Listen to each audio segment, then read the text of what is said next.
신규 확진자가 사흘 만에 다시 50명대로 늘었습니다. 확진자는 주로 서울과 경기 등 수도권에서 나왔습니다. 생활 속 거리두기 방역 체계의 기준선 중 하나인 신규 확진자 미만은 이달 들어서만 8번째 깨졌습니다. 5km 이상 직진하는 구간입니다. 31명으로 서울 15명, 경기 12명, 대전 2명, 그리고 대구와 전북 각 1명입니다. 나머지 20명은 해외 유입 확진자로 검역 과정에서 11명이 확인됐습니다.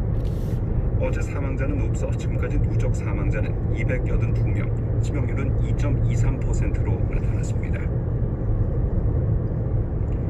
미국 코로나19 증가 추세가 심상치 않습니다. 30여 개 주에서 코로나19 증가세를 기록했고 하루 만에 신규 확진자도 4만 명을 넘어 역대 최고치를 경신했습니다.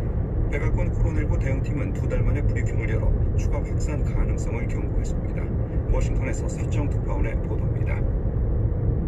미국 내 코로나19 환자 수가 증가한 주는 모두 30여 곳. 텍사스, 플로리다, 애리조나주 등 10여 곳은 신규 확진자가 전주보다 50% 이상 급증했습니다.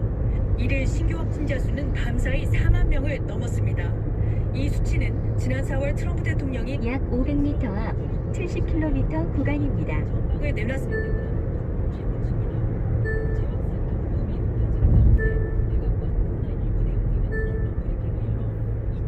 가능성을 경고했습니다. 특히 경제를 빨리 재개했던 미국 남서부 등 일부 지역은 심각한 상황이라고 우려했습니다. 무증상자가 많은 젊은 층에 대해 사회적 거리두기 지침을 지킬 것을 했습니다. 백악관 대신 보건복지부에서 열린 브리핑에 트럼프 대통령은 참석하지 않았고 펜스 부통령이 주도했습니다. 펜스 부통령은 코로나19 검사와 사회적 거리두기에 방점을 둔 보건 전문가들과는 달리 안정세에 접어들었다고 주장했습니다.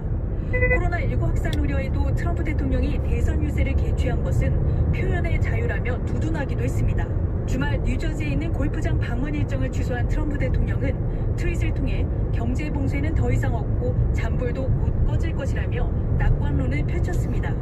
워싱턴에서 KBS 뉴스 서지영입니다. 대검찰청 검찰수사심의위원회가 삼성그룹 경영권 승계 의혹 사건과 관련해 검찰은 이재용 삼성전자 부회장에 대한 수사를 중단하고 재판에 넘기지 말아야 한다고 판단했습니다. 대검찰청 수사심의위는 어제 심의 절차를 진행한 결과 과반수 찬성으로 수사 중단, 불기소 의견으로 의결했다고 밝혔습니다. 하지만 심의위 권고는 권고적 고력인 만큼 검찰이 이번에도 받아들일지 주목됩니다. 대검찰청의 검찰수사심의위원회의 결정에 대해 일부 시민단체는 유감을 표하며 반대 성명을 냈습니다. 경실련은 삼성의 경영권 승계 의혹은 기업 가치를 조작하고 합병한 것이라고 주장하며 기소 의견이 나오지 않은 것은 안타까움이 크다고 말했습니다. 참여연대도 논평을 통해 현안 의원들의 결정에 강한 유감을 표한다고 밝혔습니다. 코로나19를 일으키는 바이러스가 인체내 숙주세포에 침투한 뒤 촉수를 뻗어 주변의 세포까지 감염시킨다는 연구 결과가 나왔습니다.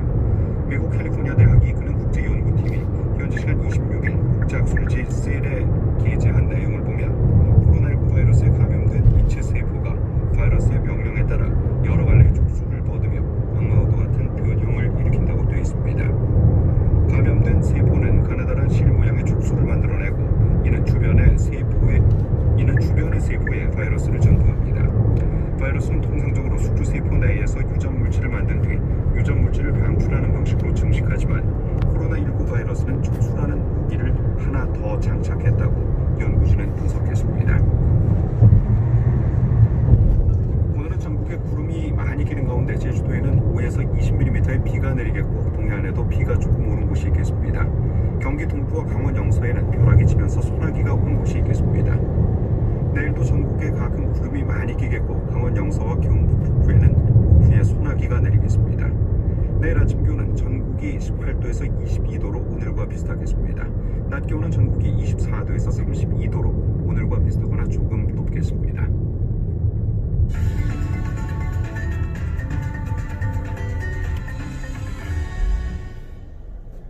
46분은 만민중앙교회와 이목사는 공동으로 피해자 7명에게 모두 12억 8천만 원을 배상하라며 이같이 했습니다. 이재용 목사는 A씨 등 신도 9명을 40여 차례 성폭행하거나 추행한 혐의로 구속 기소돼 지난해 8월 대법원에서 징역 16년의 확정 판결을 받았습니다. 미공개 정보를 이용해 수천억 원대의 부당이득 취득 혐의를 받은 신라젠 사태와 관련해 검찰이 유시민 노면재단 이사장의 연루 혐의를 의심했다는 MBC 문화방송의 보도는 전혀 사실이 아니라고 검찰 수사팀이 밝혔습니다. 서울 남부지방검찰청은 어제 신라젠 수사팀이 아닌 타 부서에서 금융기관의 의뢰 내용에 대해 이철 전 밸류 인베스트 코리아 대표를 조사했을 뿐이라며 신라젠 수사 과정에서는 유시민 이사장의 로비 여부에 대해 전혀 수사한 바가 없다고 해명했습니다. 세월호 사고를 전면 재수사하고 있는 검찰이 최근 법무부와 대검찰청에 대해 압수수색을 벌였습니다. 검찰의 세월호 참사 특별수사단은 지난 18일 법무부 검찰국을 이튿날인 19일에는 대검찰청 형사부와 기획조정부 등에 대해 압수수색을 벌이고 관련 자료들을 확보해 분석하고 있다고 밝혔습니다. 이는 당시 황교안 법무부 장관이 검찰 수사팀에 대해 수사 외압을 행사했다는 의혹에 대해 본격 수사하는 것으로 앞서 4.16 세월호 참사 가족협의회는 해경의 엄상 과실치사 혐의를 수사하던 광주지검에 황 장관이 부당한 압력을 행사했다고 주장하며 고발했습니다. 유엔 인권 전문가들이 중국 정부의 홍콩 국가보안법 초안을 철회하라고 촉구했습니다. 유엔의 특별보고관과 전문가들 약 500m 앞 60km 신호 위반 과속 단속 구간입니다. 하고 시민권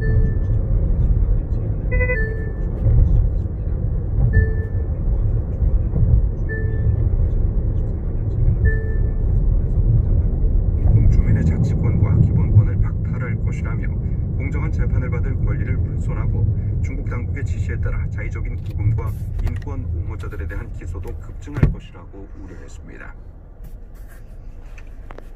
미국에서 코로나19가 재확산하는 가운데 미국 질병통제예방센터 CDC가 젊은 층의 환자 급증 현상을 경고했습니다. 로버트 레드필드 CDC 국장은 기자들과의 전화 회의에서 현재 코로나19 확산은 젊은이들을 겨냥하고 있다는 점이 분명하다면서 젊은 층이 노인들과 기저질환을 가진 위험군에 다시 질병을 퍼뜨릴 수 있다고 우려했습니다. 최근 코로나19가 크게 번진 텍사스와 플로리다, 캘리포니아, 애리조나주 정부도 젊은 층을 코로나19 재확산의 원인으로 지목했습니다. 크리스틴 라가르드 유럽중앙은행 총재는 코로나19 확산으로 인한 경제 위기 상황이 최저점을 지났다고 말했습니다. 라가르드 총재는 이날 한 온라인 컨퍼런스에서 이같이 말했다고 AFP 통신이 보도했습니다. 다만 그는 우리는 이전 상태로 돌아가지 못할 것이라며 상황이 달라질 것이라고 전했습니다. 라가르드 총재는 회복은 불안전하고 변화가 따를 것이라며 2차 유행이었던 스페인 독감의 예를 들면서 코로나19가 30분쯤 경기도 광주시 남한산 성면 한 야산에서 탈북자들의 전유대 자유북한운동연합 명의의 전단 1000여 장을 확인했다고 밝혔습니다. KBS 제1라디오 정오 종합 뉴스를 마칩니다. 지금까지 아나운서 최승돈이었습니다. KBS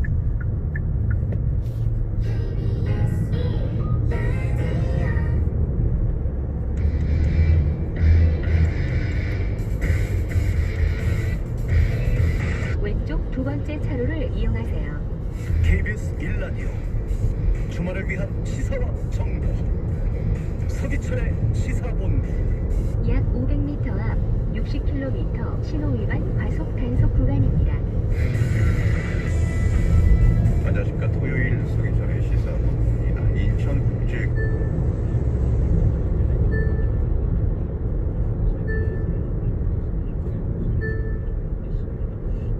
약 700m 앞 부안 방면 왼쪽 지하차도로 진입하십시오.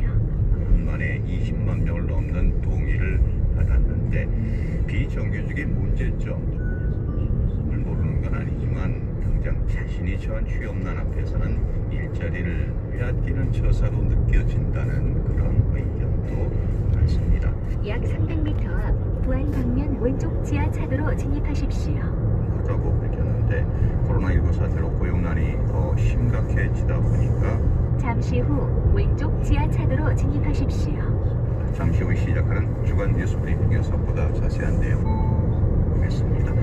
약 2km 앞 오른쪽 1시 방향입니다. 오늘 자동차 톡도 역시 준비하고 있습니다. 지금부터 상담 내용 보내주시기 바랍니다. 자동차 관리에 대한 질문, 짧은 문자 50원, 긴 문자 100원의 정보 이용료 부과되는 샵 9730번 문자로 보내주시거나 공 게시판에 남겨주시면 되겠습니다. 자, 먼저 도로공사 인근에서 이 시각 고속도로 상황부터 좀 살펴보고 이어갑니다. 이주연 씨. 네, 더위를 피하기 위해 나들이를 떠나는 차량들이 많습니다. 특히나 경계권에서 충청권 진입하기가 힘든데요. 경부선 부산 쪽으로 총 36km 막히는 가운데 한남과 옥산, 입장 부근에서 각각 5, 6km 정체고요. 더 가서 천안 오른쪽 두 번째 차로를 이용하세요. 없습니다. 한남부터 옥산까지 가는데 2시간 20분 정도 예상하셔야겠습니다. 서해안선 이용해서 목포 쪽 가는 길도 힘든 게 마찬가지인데요. 순산터널과 비봉 일대에서 짧게 주춤했다가 서평택 분기점부터 한 번에 약 500m 앞 60km 신호 위반 과속 단속 구간입니다. 중부선은 남해 쪽으로 가기가 더 어려운데 하남과 마장 분기점, 다시 한번 대소 분기점 일대에서 속도가 해외 유입이 보이고요. 서울과 경기 지역이 각각 약 7명, 그러니까 수도권에서 일단은 이런 소규모 집단 감염이 많다는 거고요. 역시 관악구의 이제 왕성교회에서 시작이 됐어요. 여기에서 신도가 1,715명이라고 합니다. 1,700명이 넘는 신도들 때문에요. 초긴장 상태고 신도들에 대한 약 700m 앞 호신교차로에서 고창, 부안 방면 오른쪽 1시 방향입니다. 굉장히 긴장하고 있고요. 동선의 문제, 감염 경로의 문제도 확인하고 있는 중입니다. 전 세계로는 973만 명, 사망자가 49만 2천 명이거든요. 그러니까 아마 오늘 내일 사이에 1,000만 명 확진자가 넘어서고 전 세계에서 것으로 보입니다. 네. 특히 미국이 이제 확진자가 250만 명. 약 300m 앞 고창, 부안 방면 오른쪽 1시 방향입니다. 그래서 전 세계로 확산되고 있는 상황은 계속 이어지고 있기 때문에 우리 정부 당국에서도 국내 소규모 지역 감염 통해서 해외 유입도 긴장된 상태로 바라보고 있습니다. 네, 특히나 이제 해외 유입 숫자가 꾸준히 늘어나고 있는 그런 양상이기 때문에 상당히 신경 쓰이는 부분이고 또 지역 감염, 아까 교계 집단 감염에 대해서 말씀해 주셨습니다만은 뭐 동호회라든지 방문 판매라든지 유치원이라든지 잠시 후 오른쪽 1시 방향입니다. 다른 도로로 진입하지 않도록 주의하세요. 뭔가 각종 취미 활동하시는 분들이 많이 모이지 않습니까? 그런 과정들이 있었고 방문 판매하는 업체들에서도 지금 계속해서 발생하고 있습니다. 특히 서울대학교 학생도 이제 감염이 사실 확인이 됐는데요. 그래서 서울대학교의 학생회관이라든가 일부 건물들, 특히 이제 학생이 23일과 24일 논문 심사를 위해서 자연과학대학 건물을 방문했는데 이 부분에서 감염 경로 확인하고 지금 상당수의 건물을 폐쇄하는 등 이 확인 조치에 나서고 있습니다. 그러니까 지금 우리 사회 곳곳에 학교, 기업, 교회, 이 소규모 집단 감염이 계속 늘고 있다는 점에서 역시 이 부분에 있어서는 시민들께서 적극적으로 좀 절제를 하고 서로 간의 거리두기, 정부 당국이 얘기하는 그런 생활 속의 거리두기를 좀 잘 해주셔야 될 것 같습니다.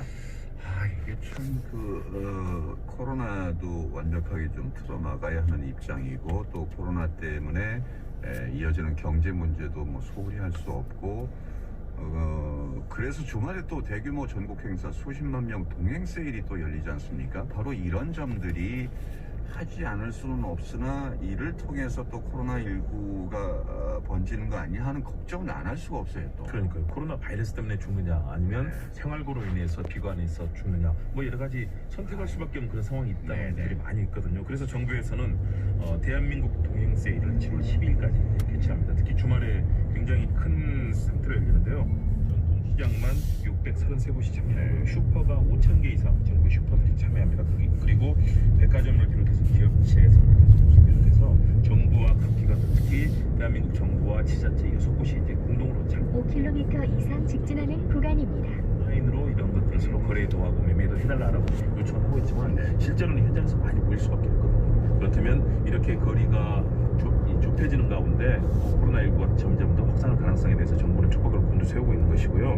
아무래도 많은 사람들이 모이기 때문에 지금 아마 많이들 답답하신 것 같아요. 소규모 모임들 저한테도 자꾸 행사하자, 오랜만에 얼굴 좀 보는 이제는 얼굴 볼 때도 되지 않았냐 이런 얘기 많아요. 너무너무 답답하다는 그런 문자를 보냈는데 제가 다 차단하고 있습니다. 정부의 조치를 좀 따르자라고 얘기를 하고 있는데요.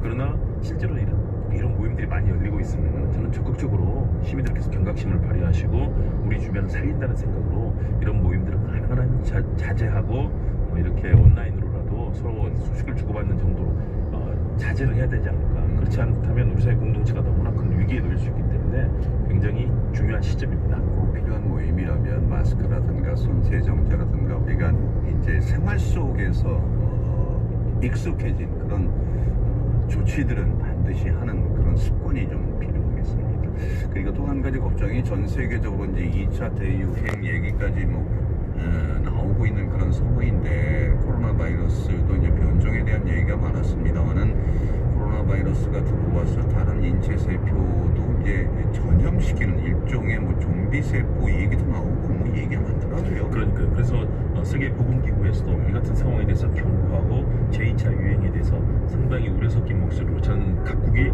적극적으로 방역당국이 이 활동들을 기대하는 목소리고요. 미국의 이 질병관리를 담당하는 CDC에서는 특히 젊은 층을 중심으로 유행할 가능성이 크다. 워낙 건강들이 좋은 상태고 신체 활동이 활발하기 때문에 대부분 다 무증상으로 지나가게 된다. 그렇죠. 이것이 결국은 큰 유행을 이끌어낼 것이 없는 거고요. 특히 영국 정부에서도 제2의 확산 가능성이 크다. 그리고 변종 바이러스가 이미 상당한 정도로 진행이 됐기 때문에 이에 대한 대처가 필요하다는 그런 목소리거든요. 전 세계에서 이런 분석들, 경고들 계속 나오고 있는데 우리 보건당국이 이 부분에 있어서는 좀 더 촉각을 세워야 될 것 같습니다. 네.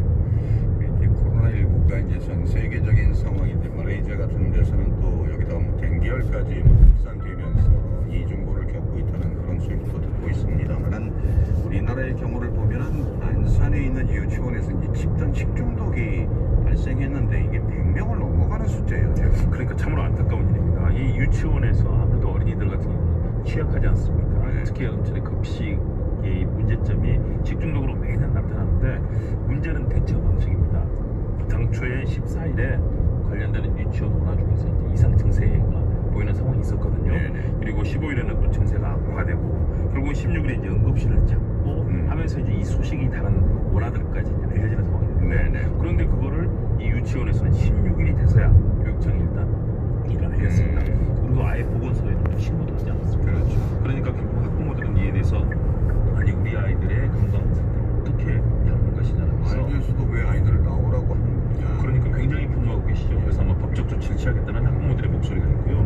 시민단체, 정치하는 엄마라든가 이런 어린이들의 문제를 다루는 그런 시민단체에서는 식품위생법 그리고 업무상 과실치상 관련되는 걸로 이미 경찰에 고발까지 했습니다. 네. 유치원에 이런 제대로 된 대처가 이루어지지 않으면서 결국은 어린이들이 상당히 추적까지 받아야 되는 그런 상황이 됐거든요. 네. 소위 말해서 행버거병이라고 하는 이 상황들, 흔히 용혈성 요독증이라고 해서 사실은 쉽게 나타날 수 없는 것인데 이 상황이 계속 악화되고 이런 증세가 있는 어린이가 벌써 15명입니다. 그러니까 햄버거병이라고 하는데 이제 햄버거 안에 들어가 있는 이 패티가 덜 익혀진 상황에서 그걸 섭취하면서 햄버거병이라는 걸 만들어내는 거 아니에요? 그렇습니다. 그게 원인인 겁니까 지금?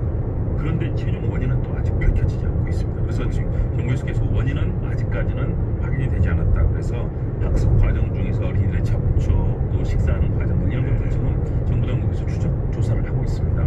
아직까지는 최종적인 원인은 나오지 않았지만 이미 15명이 이 같은 증세를 보이고 있고 또 관련돼서 원화의 가족들로까지도 이미 확대가 되지 않습니다. 이런 측면에서 굉장히 심각한 상황이었는데 이에 대한 제때 대처가 되지 않으면서 더욱더 확산된다는 측면에서 이 부분은 굉장히 중요하다. 앞으로 전국의 유치원들 이미 이제 안산에 있는 두 곳의 유치원은 폐쇄가 됐습니다. 그럼에도 불구하고 전국의 유치원에서 여름철에 이렇게 이런 위생 특히 식중독 관련해서 준비를 하지 않는다면 이 상황은 일파만파로 터질 수 있다. 그렇죠. 오죽하면 문재인 대통령이 이에 대해서 철저하게 조사라고 지시했고 정부도 이미 이에 대해서 공식 사과를 했습니다. 약 600m 앞 80km 신호 위반 과속 단속 구간입니다. 앞으로의 위생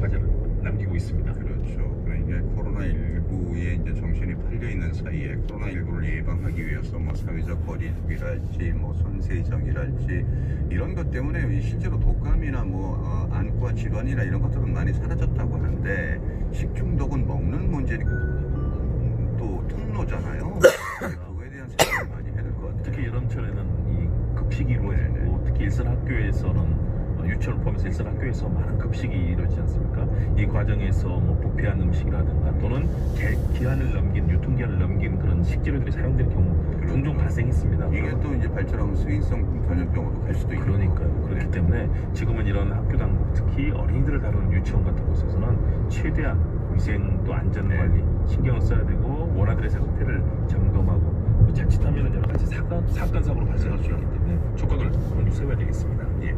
인천국제공항 직고용 사태 이게 뭐 정규직 전환과 관련된 문제인데 지금 국민청원 20만 명 넘었다고 하고 논란이 상당한 것 같아요. 현재 분위기 어떻습니까? 분위기가 좀 심각합니다. 왜냐하면 이 취업을 준비하는 소위 취준생이라고 하죠. 네. 이 취준생들은 상당히 분노된 목소리들을 각기를 통해서 지금 내놓고 있고요. 결국은 정치권의 사안으로 확대가 됐습니다. 네. 여당이 이에 대해서 입장을 내놓고 야당이 반박을 하고 이런 상황들이 계속되는데요. 당초의 문제는 이제 현재 1,500명의 이런 정규직 직원이 있는데 이 중에서 검색 직원 1,900명을 청원 경찰로 직고용하는 방안, 네. 이 부분이 이제 논란이 됐습니다.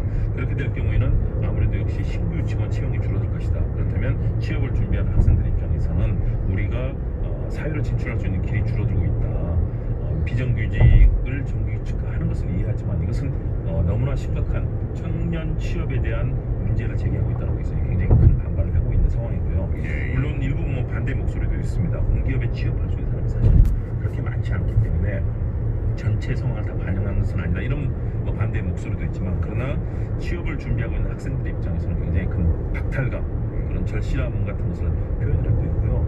이 부분에 있어서 결국은 여러 정부 당국의 문제로까지 비화가 되고 약 600m 앞 80km 구간입니다. 되어버렸기 때문에 네. 정치권에서도 이 문제를 놓고 갑론을박이 이어지고 있습니다. 그러니까 이제 출발은 비정규직을 정규직화시켜서 고용 안정을 이루겠다 하는 그런 출발인데 이게 일종의 그 청년들의 취업 준비생을 비롯한 청년들의 취직을 막는 것처럼 지금 인식이 되면서 정치권의 논란으로 그런 상황이지 않습니까? 그렇죠. 사실은 그런데 뭐 청년들이 취업을 막는 것은 아니고요. 결국은 이 비정규직의 문제도 해소돼야 되는 문제 아니겠습니까?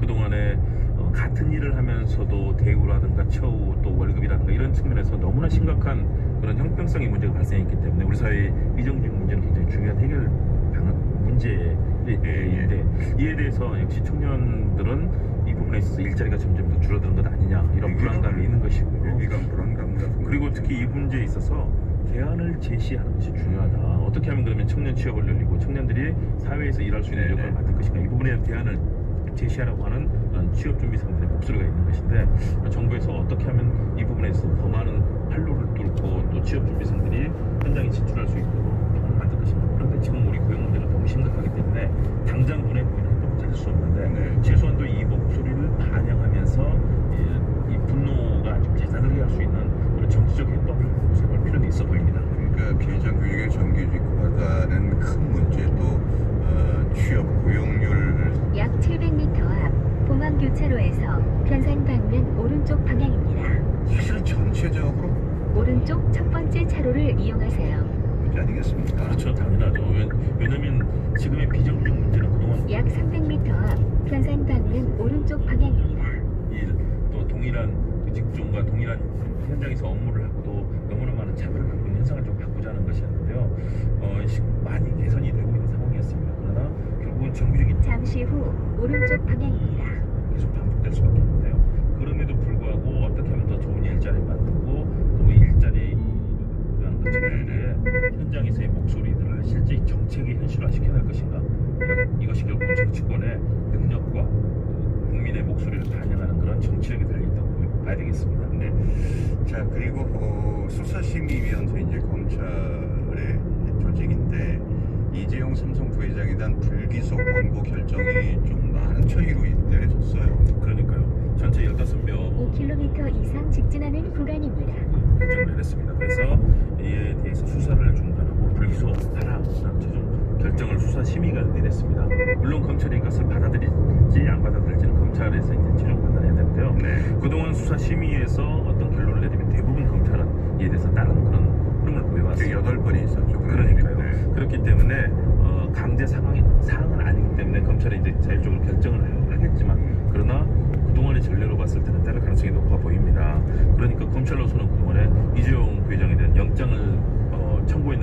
있죠. 그리고 또 검사 시민위원회에서 수사 심의로도 소집을 하는 문제도 결국은 검찰의 뜻과는 반대로 결정이 되지 않았습니까? 더불어서 이번에 수사 심의 결과도 결국은 검찰이 얘기됐던 당초에 기소하려고 했던 그런 뜻과는 반대로 갔기 때문에 검찰로서는 상당히 곤혹스러운 상황인데요. 그럼에도 불구하고 이재용 부회장에 대한 그동안의 구속이라든가 또는 기소 이런 흐름에 대해서 뭔가 검찰의 그동안의 수사 방식 또 기소하는 방식이 문제가 있는 것 아니냐라는 시민들의 지적의 목소리는 더욱 커지는 그런 분위기를 보입니다. 근데 수사심의위원회라는 게 어떤 건지 궁금해하실 것 같아요. 좀 설명 좀 해주세요. 일단은 이 수사심의위원회는 검사라든가 또는 법조인이 아니라 일반 시민으로 구성이 됩니다. 검찰에서 이제 만든 조직이죠. 그렇죠. 그러니까 수사의 형평성이라든지 공정성을 보여주기 위해서 만든 조직인 거죠. 맞습니다. 그동안의 검찰의 수사 관행이 지나치게 피의자의 인권이라든가 또는 상황을 검찰의 해석이 맞다는 그런 흐름이 있었기 때문에 이 부분을 좀 더 시민의 입장에서 살펴봐라라고 해서 이제 만들어진 조직이고 검찰이 이런 위원회를 통해서 검찰의 기소의 이런 정당성이라든가 이런 것들을 사실 확인하는 절차로도 쓰였거든요. 그런데 이번 의미의 결정들을 살펴본다면 역시 법조인이 아닌 국민의 시각에서 이 사안을 한번 바라볼 수 있는 계기가 됐는데 이 부분에 있어서는 수사심의의 결정은 검찰의 시각과는 상당히 좀 동떨어져 있었다라는 판단을 내릴 수밖에 없는 것 같고요. 그런 측면에서 그렇다면 검찰이 과연 이제 기소를 할 것인가 이후의 흐름까지 결국은 검찰이 그동안에 했던 여러 가지 수사 관행이라든가 방식 또 기소하는 방식을 어떻게 개혁하고 국민의 눈높이로 가느냐 이 문제와 연관이 되어 있기 때문에 앞으로 이 부분은 계속해서 국민들의 관심을 모을 것으로 보입니다. 검찰이 이 수사의 정당성을 확보하기 위해서 150명 정도로 구성된 인력풀을 가지고 그 가운데서 이제 15명을 뽑아서 심의위원회를 구성해서 이 수사에 대한 방향에 대해서 이제 의견을 묻는 그런 제도인데 지금까지 한 8번 정도는 심의위의 의견을 따랐지만 지금은 어떻게 할지 상황이 좀 검찰이 아주 곤란하게 된 것 같기도 하고 말이죠. 그렇죠. 그러니까 사면패다. 검찰이 뭐 구속영장을 청구하는 과정부터 검찰 뜻과는 지금 반대로 계속되지 않았습니까? 그런 측면에서 검찰로서는 상당히 곤혹스러울 텐데요. 결국은 정도를 따르는 것이 중요하다고 봅니다. 그리고 그동안의 검찰의 여러 가지 수사 관행에 대해서도 문제가 많다는 지적들, 피의자 인권을 지나치게 억압하거나 또는 이 상황에 대해서 전체적으로 검찰이 조사하는 방식에 대한 그런 비판들을 가지고 왔었기 때문에요. 검찰이 어떻게 하면 국민의 그런 눈높이에 맞고 21세기에 걸맞는 그런 앞으로 검찰의 행위를 할 것인가 이 부분이 굉장히 중요한 포인트가 될 것 같습니다. 검찰의 다음 행동이 이제 어떻게 나오는지 알겠습니다. 여기까지 전해드리겠습니다. 고맙습니다. 네, 감사합니다. 네, 지금까지 김홍국 시사평론가와 함께했습니다. 자, 기상청하고 교통정보센터 연결해서 날씨하고 도로 상황 좀 살펴보고 가겠습니다. 날씨 먼저 알아보죠. 윤지수 씨. 네, 오늘 구름이 다소 들려져 있습니다. 낮에 기온이 30도 가까이 오르면서 다소 후텁지근한 날씨가 예상되고 있는데요. 이 열기 때문에 일부 지역은 소나기 구름들이 만들어질 것으로 보입니다. 경기도 동부 지역과 강원 영서 중북부 지역을 중심으로 오늘 오후부터 밤 사이 소나기가 내리겠고 예상 강우량은 5에서 30mm가량이 될 것으로 보입니다. 한편 장마전선이 일시적으로 북상을 하면서 제주도 지방은 오늘 오후부터 밤 사이에 장맛비가 내리겠지만 내일 다시 수강 상태에 될 것으로 예상이 되고요. 모레 월요일 다시 제주도 지방에 장맛비가 내리기 시작해 점차 전국으로 확대돼 다음 주 화요일까지 이어지는 것도 많을 것으로 예상되고 있습니다. 일요일인 내일은 가끔 구름이 많이 끼고 내일 역시 소나기 예보가 있는데 내일은 강원 영서 남부 지역과 경상북도 북부 지역이 될 것으로 보입니다. 오늘 낮 최고 기온 25도에서 30도 사이가 되겠고요. 광주와 대구가 30도, 세종, 울산, 강릉이 29도, 서울과 제주는 27도 정도 내다보고 있습니다. 지금 서울 기온은 27.5도, 습도는 57%입니다. 지금까지 날씨 정보였습니다. 다음은 이 시각 교통 상황 알아보겠습니다. KBS 교통정보센터의 김한나 씨입니다. 네, 현재 고속도로는 수도권과 강원권 그리고 충청권까지 정체가 길게 이어져 있는데요. 먼저 경부고속도로 부산 방면으로 총 35km가 밀리는 가운데 천안에서 천안 휴게소 부근 17km 정체고요. 서울 양양간고속도로 양양 쪽은 덕소상패에서 서종까지 15km, 남춘천에서 춘천분기점 부근 9km 밀리고 있고 이후로 내촌 부근에서도 속도 떨어집니다. 서해안고속도로 목포 쪽은 비봉 부근에서 교통량 점차 증가하고 있는 모습 보이고요. 서평택 분기점에서 서해대교까지 11km 정체되고 있습니다. 계속해서 영동고속도로입니다. 강릉 방면인데요. 총 41km가 밀리는 가운데 동군포 부근에서 사고를 처리하고 있어 주의하셔야겠고요. 11km, 또 덕평 휴게소 부근에서 여주 휴게소까지 차가 많고 새마을 부근에서도 길게 정체입니다. 중부고속도로 남이 방면은 진천터널 1차로에서 사고가 발생해서 주의하셔야겠고요. 이전에는 하남에서 산곡분기점, 또 마장분기점에서 모가 부근 6km 정도 떨어집니다. KBS 교통정보센터였습니다.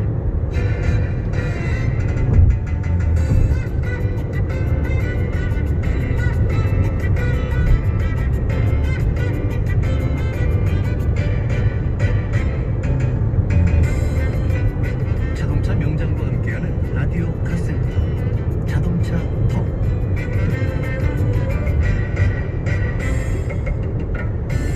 자동차 톡으로 이어갑니다. 박병일 위원장 나오셨습니다. 어서 오십시오. 네, 안녕하세요. 오늘은 어떤 얘기입니까? 전차에 대한 얘기죠. 전차요? 전차. 네. 그러니까 이제 1889년에 우리나라가 지금 가뭄이 많이 났으니까 네. 농사를 해도 농사도 안 되니까 이런 풍물이 있었어요. 서울에 그때 전차가 다녔잖아요. 네. 야, 하늘에서 전차가 지났는데 전기줄이 있어서 불이 펄쩍펄쩍 나잖아요. 그래서 하늘의 기운을 뺏어가는 거야. 전기차가. 그 다음에 땅에 철로가 있잖아요. 땅에다 이렇게 놨으니 땅의 기운을 뺏어가서 지금 가뭄이 오는 것 같다. 해가지고 이게 풍물이 별로 하여간 전차가 제일 별로 기분이 안 좋았거든요. 그러니까 전차선이 천기를 빼앗아가고 네. 전차로가 지기를 빼앗아가니 네. 한밭이 나지 않을 수가 있느냐. 그래서 이런 이제 얘기죠. 그랬는데 그런데 하필 또 그 해에 5월달에 중국 이제 포천 골목이니까 옷감 파는 골목이었나 봐요. 거기서 사고가 났어. 어린아이가 사망사고가 난 거예요. 그런데 그러니까 이게 사람들이 막 쫓아갔을 거 아니에요. 네. 근데 운전사가 운전사 일본 운전사였거든요. 사람들이 달려가니까 도망을 간 거예요. 도망을 가가지고 이 사람들이 너무 도망가니까 사람들이 그 전차를 뒤집어가지고 불까지 내버렸거든요. 근데 이런 상황이 돼가지고 이제 너무 저기 동대문에 회사가 있었는데 거기서 따지니까 일본의 그 전차 운전 앞으로 운전을 못하겠다 그 전차. 그래서 이제 거기 파업을 하거든요. 네. 그러니까 거기는 미국 사람이 이제 원래 전차 이제 회사 사장이었는데, 그러니까 서양에서 이제 그 서양 사람을 데려온 거예요. 전차를 우리나라 가니까. 근데 이것이 또 이제 화제거리가 된 거예요. 아니 갑자기 까만 얼굴에 하얀 얼굴에 머리를 까만 거 하다가 노란 머리에 노란 수염이 있는 거니까 이게 또 볼거리가 되고 또 그래서 또 전차를 탄 사람이 있었다는 거예요. 그래서 첫 교통사고가 바로 1889년에 났는데 이때 이제 이런 문제도 있었지만 이제 그 기기를 뺏어간다 이런 것도 있지만 그로 인해서 서양 사람이 우리나라 등장해서 첫 운전사가 이제 두 번째 운전사 일본 사람 다음으로 그래서 구경하러 사람들이 서울에 많이 왔대요. 전차 구경이나 전차 운전수 네. 왜냐면 저희도 사실 우리 60, 70년대에 봐도 외국인 보려면 이태원 가야 됐잖아. 저한테 동의 구하지 마세요. 제가 그랬어요 사실은. 근데 이제 그 당시 약 600m 앞 80km 신호 위반 과속 단속 구간입니다. 네, 여러분들의 질문을 받도록 하겠습니다. 짧은 문자 50원, 긴 문자 100원의 정보 이용료 부과가 되는 샵9730번 문자로 보내주시거나 콩 게시판에 남겨주시면 됩니다. 차종, 연료, 주행거리 함께 알려주시면 더 정확하게 답변해드릴 수 있겠습니다. 자, 4096번님 96년 8월시 가솔린 액센트 79,000 운행했고 휠에 녹이 많아 부러지지 않을지 고속도로 주행지지 않을까 걱정입니다. 25년 된 차 제일 주의할 점이 무엇이 있나요? 또 오일은 얼마 만에 넣어야 합니까? 지금 주행하는 데는 전혀 문제가 없습니다. 차를 바꿔야 할까요? 아니 지금까지 관리 잘하신 것 같은데 뭐 25년 했습니다. 그리고 녹슨 거는 상관없다. 쇠는요 녹슬었다 부러지고 그러진 않아요. 그러니까 걱정할 거 없고요. 지금 현재 만약에 엔진오일만 잘 갈아주고 밑에서 또닥또닥 소리가 안 되든가 이런 건 고쳐야 되겠지만 그런 특별한 소리가 안 난다면 그래도 안전을 위해서 오일 좀 갈겠지만 정비업소에 가서 전체적인 우리도 처음 건강 안전은 건강인들 맞잖아요. 차가 이제 이 정도 됐으면 좀 여기저기 좀 우리가 상상만 하면 안 되고 가서 한번 점검 받아보시고요. 기기적으로 이상이 없다라고 그러면 뭐 운행하셔도 상관없습니다. 근데 지금까지 잘 끌고 다니면 관리를 잘 하신 것 같은데요. 96년 산인데 96,000밖에 뭐 10만도 아직 안 타였으니까. 그 당시에 이제 철판들이 지금처럼 아연도금판이 아니어갖고 부식된 부분이 좀 있을 거거든요. 그건 큰 문제는 없다는 거죠? 그게 밖에서 봤을 때 큰 문제가 없다면 안쪽에서도 큰 문제는 없을 겁니다. 예. 자, 블루스카이님 아반트 HD입니다. 휠이랑 타이어 스포츠용으로 바꾸면 고속주행 코너링 좋아지나요? 승차감은요? 크기에 따라 다른데요. 어쨌든 타이어가 큰 걸로 바꾸면 연비 떨어집니다. 그래서 타이어를 바꿀 때, 휠을 바꿀 때 그런 부분을 확실히 정리하고 해야 돼. 그리고 또 타이어를 큰 걸로 바뀌도 미션의 수명이 짧아질 수가 있어요. 왜냐면 속도가 다르기 때문에 기어가 들어가는 변속 패턴, 그러니까 1단, 2단, 3단 들어가는 게 달라져요. 시기가. 그럼 이 변속기 약간 충격을 가할 수 있거든요. 네. 그런 미션도 빨리 고장날 수 있고 연비도 떨어질 수 있기 때문에 요거는 타이어를 교환할 때 타이어 전문가만 보면 안 되고 정비를 겸한 사람한테 물어보셔야 돼요. 왜냐면 타이어 크기를 바꾸면 속도가 달라져요. 속도가 달라지면 그 속도 때문에 이제 그 속도에 맞춰서 변속을 하는데 자동 변속기 같은 경우에 자동 변속기의 수명이 단축될 수 있다는 사실 잊지 마셔야 됩니다. 코너링 말씀을 해주셨는데 코너링 때문에 바꾸고 싶으신 거예요? 예. 코너링은 사실은 뭐 좀 아무래도 넓은 타이어로 쓰면은 접지력도 좋고 제동력도 좋은데 뭐든지 기계는요 하나를 얻으면 꼭 하나를 내주게 돼 있는 거 있잖아요. 꼭 그렇습니다. 네. 굳이 바꾸시라는 추천은 하지 않으시는 것 같아요. 하나는 뭡니다. 네. 원래 메이크에서 제일 표준을 준 게 제일 좋아요. 네. 8521번님 2017년식 SN6 가솔린 차량입니다. 엔진 오일 교환 후 24시간 내에 오일 게이지로 오일을 찍어보면 검정색 색깔이 위아래로 흔적처럼 보입니다. 그리고 표시된 오일 게이지량이 L과 F 사이가 아니라 F 표시 훨씬 위쪽에 위치하고 있습니다. 이유를 알고 싶습니다. 이제 이게 뭐냐면요 관련돼서 이제 엔진을 보충할 때 평지에 놓고 당연히 보충하고 뺄 때는 식었을 때 빼야 되지만 점검할 때 식을 때 해야 되거든요. 근데 열받은 데서 붙게 되면 항상 오버 올릴 수 있어요.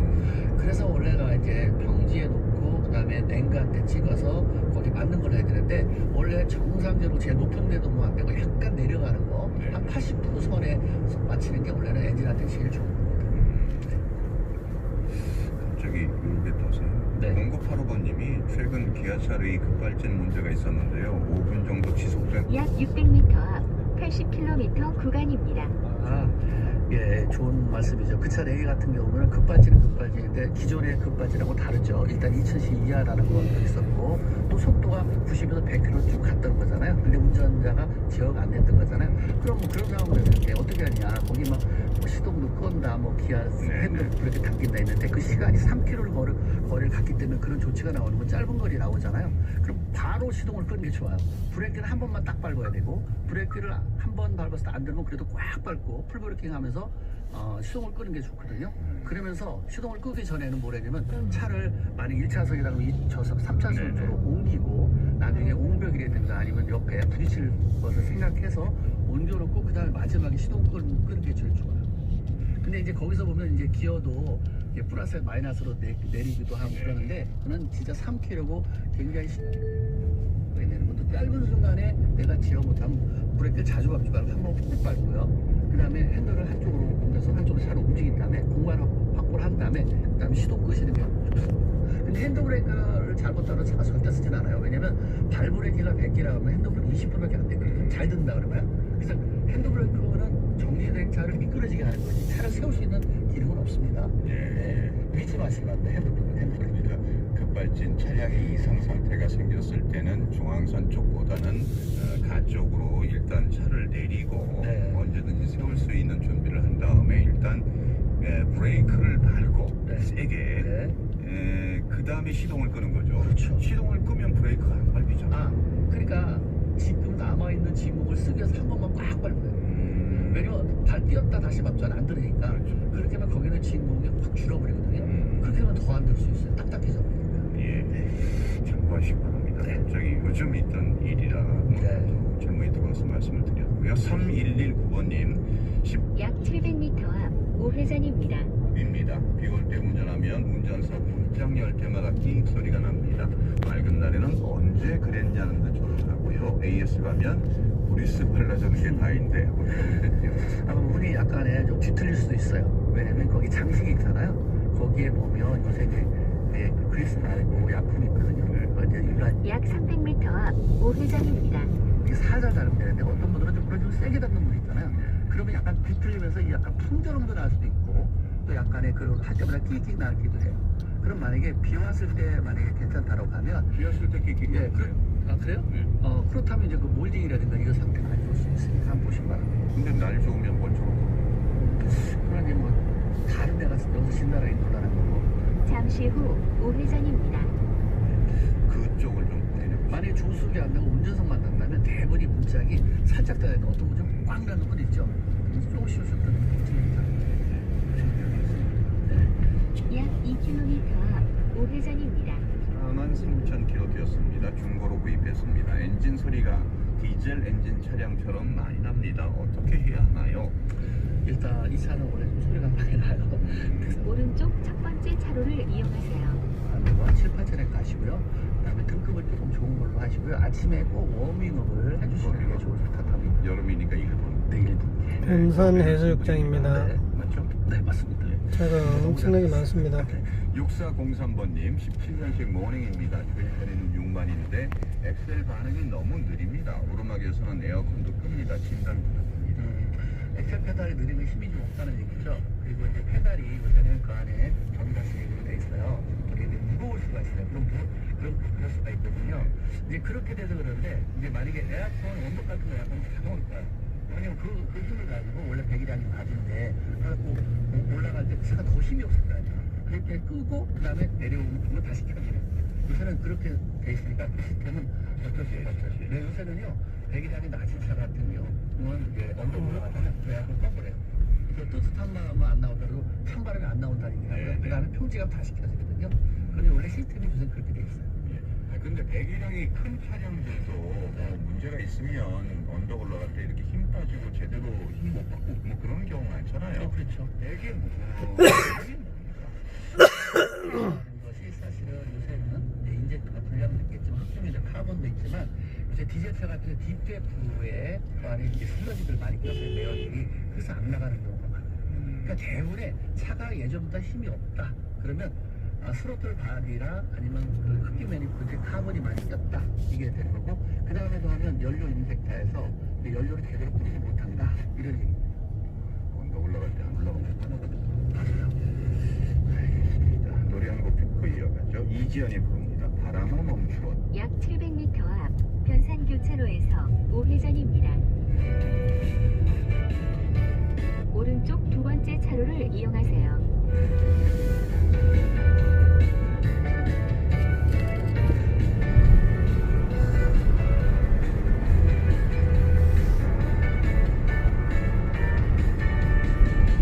약 300m 앞 우회전입니다. 다른 도로로 진입하지 않도록 주의하세요.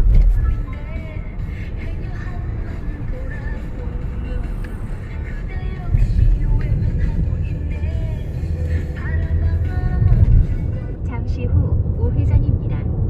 이어서 우회전입니다. 다른 도로로 진입하지 않도록 주의하세요.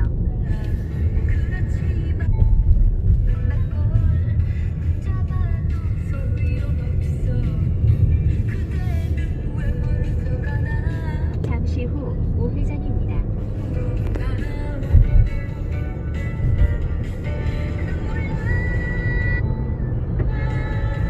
약 5km 앞 오른쪽 방향입니다.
고사포 해수욕장.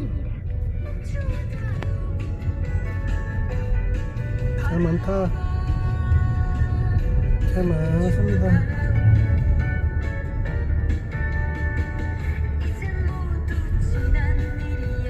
이곳이 고사포 해수욕장입니다.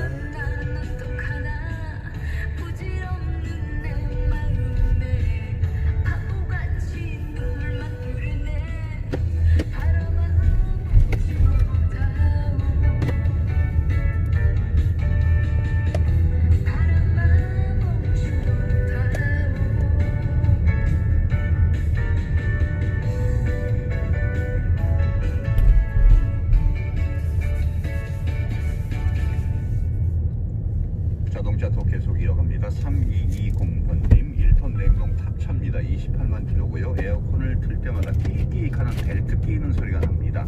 그러다가 좀 지나면 조용해집니다. 이제 돌아가면 괜찮다는 거죠. 처음 시작할 때니까 벨트가 늘어난 거예요. 자, 벨트가 늘어나서 조정하면 강하게 당기면 되거든요. 네. 만약에 강하게 당겨지는 소리가 난다면 분리가 약간의 다서 마모된 거니까 그때 분리 교환하는데 한 그 정도 되면은 이제 벨트 먼저 교환해 보세요. 아니 벨트를 당겨 보세요. 그래도 안 되면 벨트 교환하시고요. 돈이 절 들어가니까 그래도 안 되면 분리 교환하시면 됩니다. 네. 확인해 보시기 바랍니다. 6863번님 2014년 알피온 3.0 5만 탔습니다. 냉각수가 조금 새는 것 같은데 에어컨 틀면 흰 수증기가 계속 나옵니다. 냉각수 누수와 관련이 있나요? 그렇습니다. 만약에 샌다는 얘기는 부동이 샌다는 얘기죠. 엔진 열에서 이제 수증기 올라오기 때문에 아마 호수나 이런 부분을 셀 거예요. 그래서 이제 부동액이 좀 독성이 좀 있거든요. 네. 그래서 알루미늄으로 되어 있는 그런 데에 보면 호수와 연결이 되는 부분에서 약간 부식이 되는 데 많아요. 예. 거기서 많이 세요.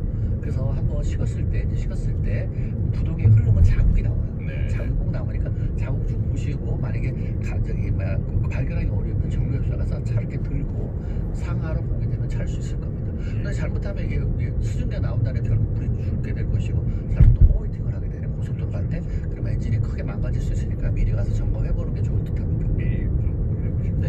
8489번님 2008년식 소나타 29만 킬로 탔습니다. 시동 걸 때 스마트 키가 여러 번 눌려야 시동 걸리는 이유는 왜 그럴까요? 이게 뭐 건전지가 다 돼서 그런 것도 있지만 오래 쓰다 보면 전파로 하거든요. 전파의 수신과 주신 이제 발신이 있는데 그게 이제 좀 약해진 거죠 한마디로. 그러면 가까이 가셔야 돼. 그러면 평상시보다도 좀 가까이 가세요 보는데 만약 어느 때보다 멀보다 가까이 된다 그러면 그만큼 상태가 안 좋아진 거죠. 이제 그쪽 수신과 발신기로 교환할 때가 된 거예요. 네. 배터리 아니면 수신기 발신기 네, 그쪽에. 있습니다. 9999번님 네. 18년 10월식 소나타 하이브리드 86,000km 주행했습니다. 인버터 냉각수 점검불이 어떨 때는 들어왔다가 안 들어왔다가 합니다. 냉각수를 보충해 봤는데도 여전히 그렇습니다. 거기에 뭐 온도 센서가 있어요. 그럼 온도 센서가 감지를 잘 못하는 거죠. 네. 그래서 물은 있는데 그 냉각수가 있는데 온도가 높았다 낮았다는 거에 대해서 그 감지 센서가 불량이 된 거예요. 그래서 거기는 이제 아마 정비업소 가서 확인하셔야 될 것 같습니다. 센서를 교체하는 것 네. 일단 생각을 해보시면 되겠습니다. 2121번님 14년식 포터2 1톤 화물 자동차입니다. 15만 7천 킬로 주행했습니다. 주행 중에 갑자기 출력이 떨어지고 가속 페달을 밟아도 엔진이 꺼질 듯해서 연료 필터 교환하고 괜찮았지만 2일 후에 똑같은 증상이 나타나고 엔진룸에 엔진 체크가 들어옵니다. ABS 및 에어백 표시등은 오래전부터 들어와 있는 상태입니다. 일반 카센터 진단은 인젝션 펌프 리콜 받기. 그래서 현대서비스 소형업체에 점검 의뢰하니까 ABS 문제라고 1급 공업사에 가라고 하는데 어떤 문제인지요? 점검 1일 후 현재는 또 정상 운행하고 있지만 불안합니다. ABS는 뭐 그쪽 관련된 정비 공개하는 건 맞는데요. 엔진 출력이 부족한 부분은 ABS 부분하고는 아무 상관없는 거거든요. 그 엔진 출력 쪽에는 아무래도 연료 장치 문제가 있어서 문제가 있고요. 그 다음에 기어 쪽에도 문제가 있어요. 그리고 그 정도 꼈으면 그 다음에 이제 흑기는 이제 카본도 한번 점검했고요. 연료 장치 쪽에 문제가 있다 이렇게 볼 수 있겠습니다. 연료 필터를 교환했는데도 이틀 후에 또 필터가 이제 많이 하는 게 아니라 연료 필터가 막힐 정도고 필터 한다면 조금 내려갔다면 연료를 분사해주는 필터는 중간에 탱크에서 올라오는 데잖아요. 중간에 열렸다면 이제 연료 분사해주는데 보안 펌프라든가 아니면 인젝터라든가 이쪽이 좋지 않을 수가 있어요. 그쪽을 집중적으로 하셔야 되겠네요. 그리고 경고등 뜬 거는 이제 그쪽 ABS 쪽은 따로 ABS하고 엔진 출력은 아무 상관없는 거예요. 네. 그쪽으로 확인을 받으시면 되겠습니다. 박정주님이 보내주셨습니다. 2019년 그랜저 하이브리드입니다. 주행거리 15,000km 정도입니다. 주행 중에 가끔 계기판에 관성 주행이라고 뜨는데 왜일까요? 그 시스템에 문제가 좀 있을 수 있어요. 가서 한번 점검 받아보시기 바랍니다. 지금 보증 기간이잖아요. 그럼 가서 한번 보시고요. 내용들이 어떤 건지 알아볼 필요가 있겠습니다. 관성 주행. 하면 이제 탄력 주행하는 거죠. 네, 그런 것 같은데 네. 그런 게 떠요. 네. 이걸 안 타봤습니다. 3639번님 2003년식 SM3 1.5 17만 킬로 주행했습니다. 100km 이상 고속 주행 시 차가 덜덜거리면서 핸들 떨림이 심해 더 속도 내기가 불안합니다. 차도 속도가 잘 나지 않고요. 10년 전 좌회전하다가 빙판에 미끄러져 얼라인먼트가 틀어져서 수리를 한 적이 있는데 얼라인먼트 문제일까요? 중고로 스틸 휠 쓰고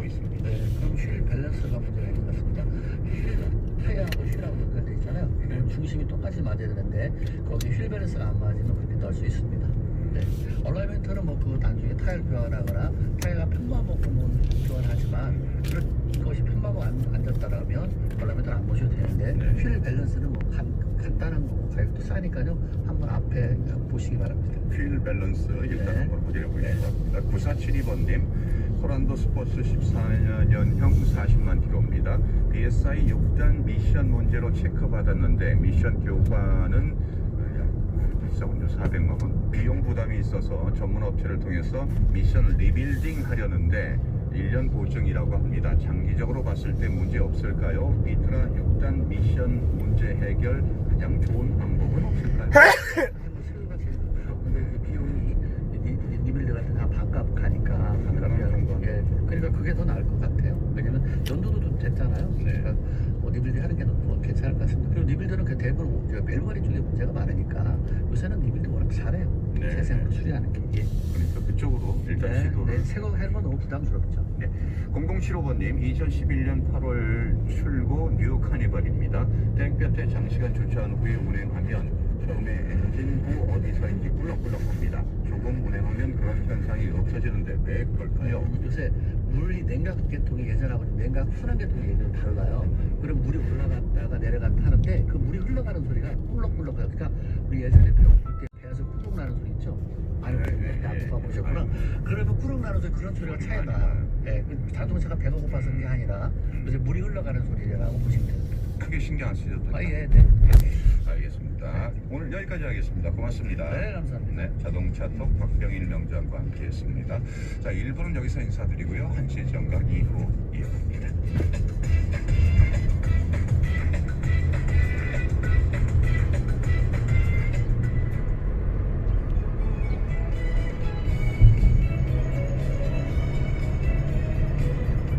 안녕하세요. 바른말 고운말입니다. 우리가 흔히 결혼식에서 양가 부모님이 전하는 인사말에서도 자주 들을 수 있고 회의 같은 모임을 시작할 때 인사말에서도 종종 들을 수 있는 표현이 있습니다.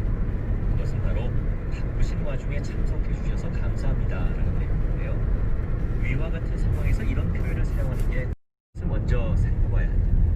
와중은 소용돌이 와자와 가운데 중자로 이루어진 표현입니다. 원래는 흐르는 물이 소용돌이 치는 가운데라는 뜻이죠. 이것이 흔히 와중의 형태로 쓰여서 일이나 사건 따위가 시끄럽고 복잡하게 벌어지는 가운데라는 뜻으로도 쓰이고 있는 것입니다.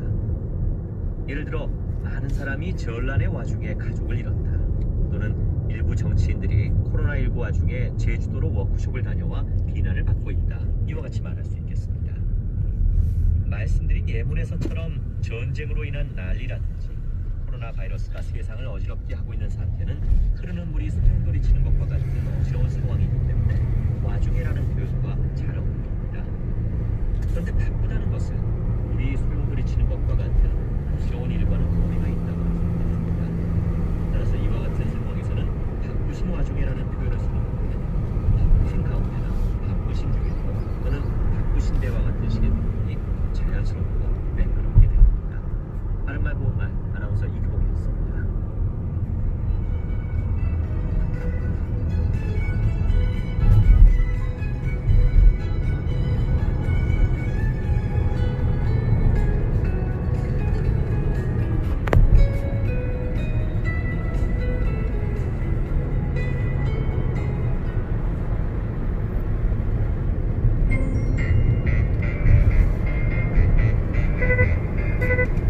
당신의 스마트폰에도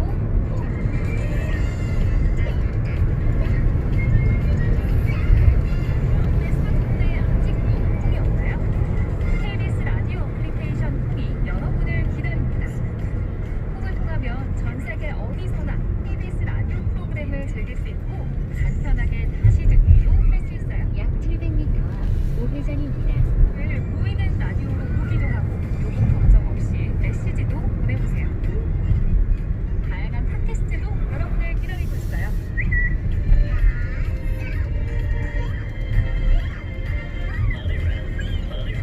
라디오를 사랑하는 당신이라면 콩은 필수.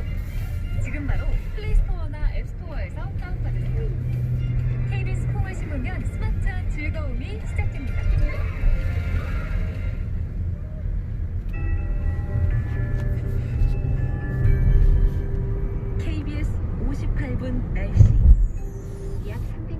문 닫아 있어. 우회전입니다. 물론 날씨가 고르지 않습니다. 곳에 따라서는 약하게 비나 빗방울이 떨어지는 곳이 있고 또 한편 소나기가 지나가는 곳이 있겠고요. 장맛비가 내리는 곳도 있겠습니다. 지금 안성 지역에 빗방울이 조금씩 떨어지고 있는데 경기 남부 지역이나 강원 영서 남부 지역, 충청도, 경상북도 지역은 오늘 낮까지 산발적으로 빗방울이 떨어질 것으로 보이고 강원 영동 남 잠시 후 우회전입니다. 이어서 좌회전입니다. 오늘 낮까지 비가 좀 내리겠습니다. 한편 기온이 오르면서 불안정해지면서 소나기 구름이 만들어지는 곳입니다. 경기도 동부 지역과 강원 영서 북부 지역인데요. 오늘 오후부터 밤 사이에 소나기가 내리겠고 예상 강우량은 5에서 30mm가량입니다. 한편 장마전선이 일시적으로 북상을 해서 제주도 지방에 영향을 미치겠습니다. 때문에 제주도 지방은 오늘 대체로 흐리고 오후부터 밤 사이에 비가 내리겠고요. 예상 강우량 5에서 20mm가량이 되겠습니다. 일요일인 내일은 가끔 구름이 많이 끼고 잠시 후 좌회전입니다. 이어서 목적지가 오른쪽에 있습니다. 다른 도로로 진입하지 않도록 주의하세요. 지근한 날씨가 이어지겠습니다. 대구와 광주 30도, 세종, 강릉, 울산 29도로 30도 이상 크게 오르면서 폭염 수준은 아니지만